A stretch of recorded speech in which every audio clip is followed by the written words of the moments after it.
ان رجلا قال للنبی صلی اللہ علیہ وسلم،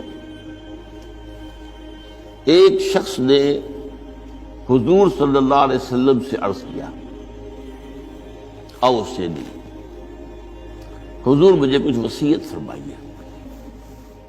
آپ نے ایک ہی بات فرمائی، غصہ نہ کیا کرو،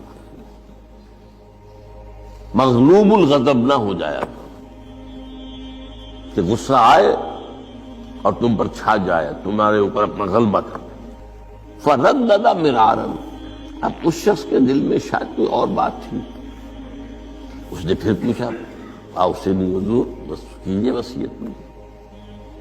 آپ نے پھر فرمایا لاتا ہوگا، پھر پوچھا، وہ تکرار کرتا رہا اور حضور نے بھی ہر مرتبہ وہی بات کہی۔ اب اس سے اندازہ ہو جاتا ہے کہ یہ اس بات کتنی اہم ہے۔